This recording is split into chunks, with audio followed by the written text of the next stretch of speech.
Siemka, witajcie, z tej strony ponownie Galajus, witam was w kolejnym odcinku, a dzisiaj pokażę wam, jak będą wyglądały nowości związane z Community Update'em w czerwcu 2025 roku. Zanim zaczniemy, warto uwzględnić to, że część rzeczy może się delikatnie zmienić na przestrzeni filmu, a finalnej aktualizacji ze względu na cały czas prowadzone prace. Głównym elementem Community Update'u będzie targowisko i na nim skupimy się na początku. Już po wejściu widzimy kilka zupełnie nowych rzeczy. Mamy możliwość sortowania po złocie oraz po platynie, ewentualnie włączenie standardowego sortowania po wszystkim, w zależności od tego, jak usytuowana jest cena platyny. Warto teraz uwzględnić to, że targowisko będzie korzystało z uśrednionej ceny platyny na podstawie transakcji nią. Dzięki temu wartość platyny będzie dużo bardziej wiarygodna. Ten wskaźnik wartości platyny będzie uwzględniany też przy naprawach, czy na przykład zakupie sprzętów zwykłych za złoto i platynę równocześnie. Drugą rzeczą, którą zauważyliście, są ornamenty. Są bezpośrednio dostępne na liście sprzętu, tak samo z wytrzymałością. Nie musimy już najeżdżać sobie na przedmiot, żeby zobaczyć, ile gwiazdek posiada. Mamy tutaj w lewym dolnym rogu też pojemność naszego depozytu. Jest to takie ułatwienie, żeby określić, ile rzeczy jesteśmy w stanie kupić, zanim nam ono się zapcha. No i mamy też funkcję premium, która obecnie została troszeczkę ulepszona i możemy już z tego okienka przedłużyć sobie czas trwania konta premium targowiskowego. Menu wyboru dostało teraz swoje rozwijane listy. Teraz, jeśli chcemy przeglądać oferty sprzedaży, musimy kliknąć sobie oferty sprzedaży, moją sprzedaż, wtedy klikamy moja sprzedaż, oferty kupna również są rozwijane, no i moje zakupy. Dzięki temu mamy troszeczkę lepiej to poukładane. Ulepszenie otrzymała również wyszukiwarka. Tutaj są dwie bardzo ciekawe sprawy. Otóż nie musimy już wpisywać polskich znaków, żeby znalazł nam przedmiot. A przy orbach nie musimy pisać już apostrofów. Swoją drogą, jak widzicie, mamy też możliwość w końcu dodawania do ulubionych przedmiotów bezpośrednio z wyszukiwarki, więc nawet jeśli nie ma ich obecnie na targowisku, jesteście w stanie sobie je oznaczyć jako te poszukiwane, te najbardziej interesujące was. Kolejną rzeczą są filtry. Teraz jak klikniemy tutaj, zupełnie wyłączamy filtry. Natomiast jeśli chcemy je skonfigurować, to klikamy te koło zębate. No i tutaj, jak widzicie, mamy nieco bardziej ulepszony system, z tego względu, że możemy masowo wyłączać sobie pewne elementy i następnie przeklikiwać je ponownie, jeśli chcielibyśmy je z powrotem aktywować. I jeśli nam się zmiany nie spodobają, oczywiście możemy je anulować, możemy też wyczyścić. Tutaj bez żadnego problemu mamy troszeczkę więcej komfortu. Ponadto doszło nam okienko do ustawienia wytrzymałości przedmiotów, które nas interesują. Pamiętacie, że artefakty nie zapamiętywały naszych filtrów? Podobnie zresztą było z klasami przedmiotów. Teraz po zamknięciu i otwarciu targowiska nie dość, że zapamięta nam się tutaj karta, na której ostatnio się zatrzymaliśmy, to jeszcze te filtry już będą aktywne. Warto uwzględnić to, że ostatnio otwarta karta jest dostępna do czasu restartu gry. A może walczycie sobie i przeglądacie targowisko, szukając jakiejś ciekawej okazji? W tym momencie jest bardzo ciekawa zmiana. Zobaczcie, że jest tabela po walce, a następnie wraca nam do targowiska. Nic nie tracimy, cały czas możemy sobie scrollować bez żadnych problemów, w szczególności kiedy nie jesteśmy prowadzącym. Targowisko oraz sam system wystawiania przedmiotu został bardzo mocno wzbogacony o pewne analityki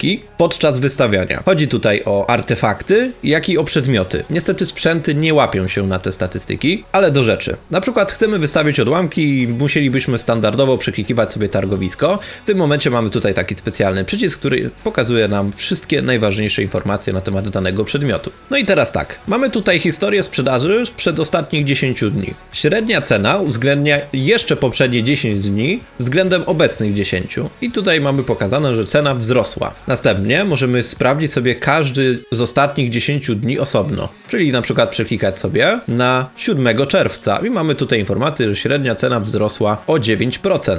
8 czerwca mamy informację, jak cena wzrosła bądź spadła względem poprzedniego dnia. I jak widzicie, ta różnica jest minimalna. No i tak sobie delikatnie oscyluje wokół tej wartości przez kolejne dni. Oczywiście, jeśli danego dnia nie było sprzedaży, no to oczywiście wykres nie ma takiej informacji. Pod spodem mamy ostatnie sprzedaże. Najniższa cena sprzedaży to było 10 zł, a najwyższa cena 28 tysięcy złota, więc esencjami w ciągu ostatnich 10 dni handlowano w przedziale tych wartości. Mamy też poniżej łączną sprzedaż, która może was na przykład poinformować o tym, jak bardzo te historyczne ceny są adekwatne do rzeczywistości. Jeśli sprzedaż będzie na przykład bardzo mała, wtedy trzeba zachować większą ostrożność. Mamy również podgląd aktualnych ofert. Jeśli chodzi o oferty sprzedaży, najniższa za sztukę esencji jest 10 zł, najwyższa za 30 tysięcy złota. Jak widzicie, są oferty kupne. kupna, o których opowiem za chwilkę, a poniżej mamy ostatnią sprzedaż, dosłownie ostatnią transakcję, która została dokonana na danym przedmiocie. Na targowisku można handlować również za platynę, więc analitykę w tej wersji również macie dostępną w osobnej zakładce. Jak widzicie, wystawiając artefakty, również możemy podglądać sobie te wartości.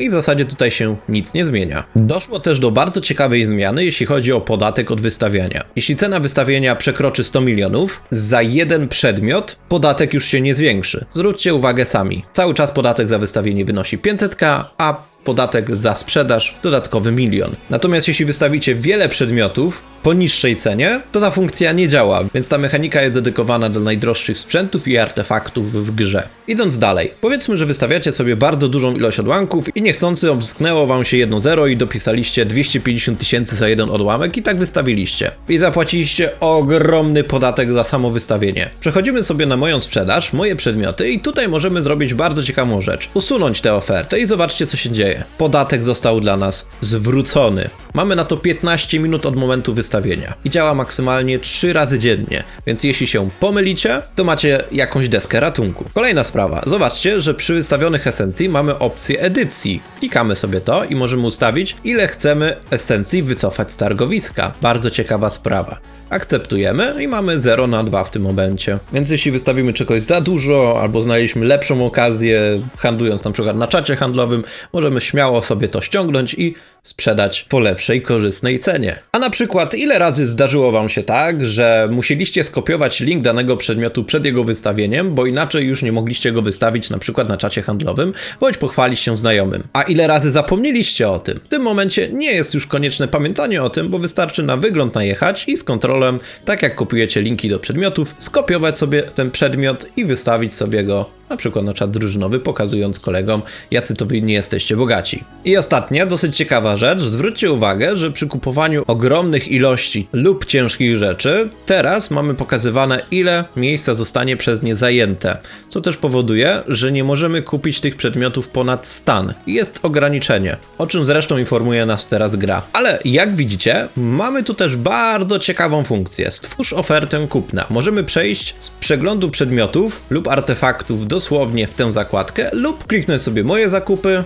i wystaw ofertę. Powiedzmy, że chcemy sobie kupić jeszcze więcej esencji, ale w nieco niższej cenie, bo zbieramy na przykład na crafting Epica V2. Na przykład 500 esencji i powiedzmy, że dajemy za każdą sztukę 20 000, to by nie przepłacać. Jak widzicie, tutaj również mamy podgląd tych statystyk, o których rozmawialiśmy. No i gra pokazuje nam tutaj wartość podatku, którą zapłacimy za wystawienie oferty kupna oraz ile środków zostanie zablokowanych na naszym koncie, aby zrealizować tę ofertę. No i wystawiamy sobie. No i zobaczcie, co się dzieje. Jak widzicie, sporo przedmiotów na targowisku było wystawionych w niższej cenie, więc automatycznie je skupiliśmy. Natomiast jak widzicie, nie skupiliśmy wszystkiego, bo zabrakło w tak niskiej cenie, więc w tym momencie musimy czekać, aż ktoś poniżej tej wartości wystawi te esencje. Jak widzicie, tutaj nasze esencje sobie wiszą. Możemy sobie to śmiało przeglądać. No i to wszystkie główne zmiany związane z targowiskiem. Teraz pokażę wam kilka najciekawszych według mnie rzeczy, które zostaną zmienione w najbliższym community update'cie. Pamiętacie ten problem z shiftem ze statusami w walce, że co grupkę trzeba było jeszcze raz klikać tego shifta nieszczęsnego? Teraz jak widzicie, cały czas są podświetlone, więc dopóki tego sami nie wyłączymy, będziecie mieli to aktywne. Zmieniło się też podświetlenie gotowości w walce, dzięki temu będzie łatwiej wam dostrzec, czy ktoś już kliknął ten zegar, czy jednak nie. Wyobraźcie sobie taką sytuację. Farmicie bossa, a potem okazuje się, że ktoś dropi cenny przedmiot i nie możecie się dowiedzieć, czym to jest, bo nie chce się pochwalić. W tym momencie cały problem zażegnany, wystarczy najechać na niego i wszystko wiecie. Więc tabele dropa dały nam w końcu możliwość podejrzenia tego dropa. A może jeszcze nie jesteście doświadczonym graczem i nie wiecie, jakie orby możecie osadzać w jakie przedmioty? No to kiedy nie ma osadzonego orba w danym przedmiocie, możecie sobie spokojnie najechać i zobaczyć, jakiego typu orby przyjmuje dany typ sprzętu. Z orbami została jeszcze zmieniona jedna bardzo ciekawa mechanika. Otóż teraz możemy łączyć dowolne typy orbów. Nie ma znaczenia, czy orb jest defensywny, ofensywny, czy uniwersalny. Wszystkie 3 typy można ze sobą mieszać, a to, co się wylosuje, no to oczywiście się wylosuje. No i mergujemy, Elegancko, redu dystans. A może mimo, że macie mało powera, jesteście świetnie przygotowani na instancję, którą chcecie pójść, a nie chcą was zabrać, no to w tym momencie macie naprawdę świetną możliwość udowodnienia tego. Otóż tak samo jak linkując przedmioty, możecie zlinkować sobie swoje efekty psycho i efekty orbów. I zwróćcie uwagę, tutaj śmiało można sobie podejrzeć, co u was się dzieje na postaci. Co ciekawe, jeśli zdejmiemy parę przedmiotów, to efekty psycho i orbów się zaktualizują. Świetną sprawą jest też dołączanie do drużyny, kiedy ktoś odpoczywa.